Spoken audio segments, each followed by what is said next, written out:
আসসালামু আলাইকুম ওয়া রাহমাতুল্লাহি ওয়া বারাকাতুহু। ইন্নাল হামদুলিল্লাহ ওয়াসসালাতু ওয়াসসালামু আলা রাসূলিল্লাহ ওয়া বা'দ। সুপ্রিয় দর্শক, সূরা ইসরার 82 নম্বর আয়াতে আল্লাহ তাআলা ইরশাদ করেছেন, ওয়া নুনাজ্জিলু মিনাল কুরআনি মা হুয়া শিফাউন ওয়া রাহমাতুল লিল মুমিনিন। যার অর্থ হলো, আমি কোরআনে কারীমের এমন সব আয়াতসমূহ, সূরাসমূহ নাজিল করি যার মাঝে রয়েছে ঈমানদারদের জন্য আরোগ্য লাভের মাধ্যম এবং তাদের জন্য রহমত তথা আল্লাহর পক্ষ থেকে করুণা। এই আয়াতের ব্যাখ্যা মুফাসসিরদের অনেকেই বলেছেন, এখানে আল্লাহ রাব্বুল আলামিন আত্মিক রোগসমূহ থেকে আরোগ্য লাভের মাধ্যমের কথা বুঝিয়েছেন, অর্থাৎ কোরআনের প্রেসক্রিপশনকে অনুসরণ করার মাধ্যমে মানুষ প্রকৃত মানুষে পরিণত হয়, মানবীয় গুণাবলী অর্জন করে মানুষ আল্লাহ রাব্বুল আলামিনের প্রিয় পাত্রে পরিণত হয়।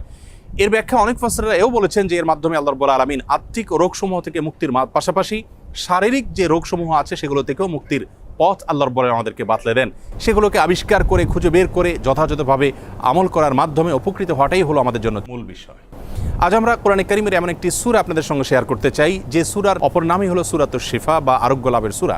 আর সেই সূরা হলো আমাদের সকলেরই অতি পরিচিত সূরাতুল ফাতিহা।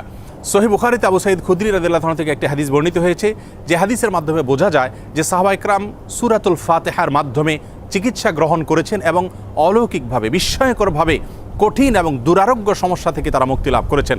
তখন নবী করিম সাল্লাল্লাহু আলাইহি সাল্লাম বিষয়টি জানতে পারার পর তাকে বলেছিলেন, ওমা ইউদরিকা আন্নাহা রুকিয়া, তুমি কিভাবে জানলে যে সূরা ফাতিহা এটি রুকিয়া বা সকল রোগ থেকে শেফার একটি মাধ্যম।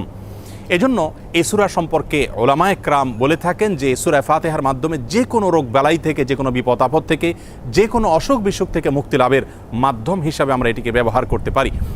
সূরা ফাতিহা এ সম্পর্কে ইমাম ইবনুল কাইয়িম রাহিমাহুল্লাহ তিনি বলেছেন, এই সূরাটিকে বারবার আমি আমল করে দেখেছি।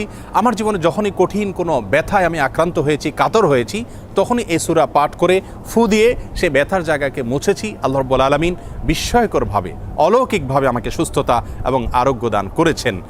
আমি ব্যক্তিগতভাবে আমার কথা বলতে পারি যে আমার বাসায়, পরিবারে আমার বাচ্চাদের যখন কোনো অসুখ বিসুখ হয়েছে, কখনো কোনো সমস্যা দেখা দিয়েছে, তৎক্ষণাৎ আমি সূরা ফাতিহা পাঠ করে তাদেরকে ফু দিয়েছি, তাদের শরীরে মুছেছি এবং সঙ্গে সঙ্গে আল্লাহ রাব্বুল আলামিন বিস্ময়করভাবে আমাকে উপকারিতা দিয়েছেন। আর এরকম ঘটনা আমার জীবনে 2-4 বার নয়, বরং অগণিতবার ঘটেছে। এজন্য সূরা ফাতিহা এটিকে যদি কেউ যথাযথভাবে আমল করতে পারেন, সে আস্থা এবং বিশ্বাস আল্লাহ তাআলার প্রতি থাকে, তাহলে সেক্ষেত্রে অবশ্যই এর মাধ্যমে যে কোনো দুরারোগ্য ব্যাধি থেকে পর্যন্ত আমরা আরোগ্য লাভের মাধ্যম হিসাবে এটিকে ব্যবহার করতে পারি। হাদিসে কুদসিতে আল্লাহ রাব্বুল আলামিন বলেছেন, আনা ইনদা যান্নি আবদি বি, বান্দা আমার প্রতি যেমন ধারণা করবে আমি তার প্রতি সেরূপ আচরণ করব।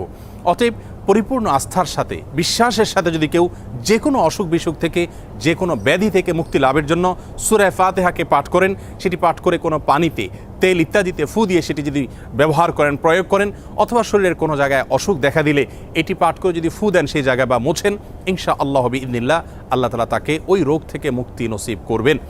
এবং এটি হাজারো লাখো উলামায়ে কেরাম এবং ঈমানদারদের পরীক্ষিত একটি আমল।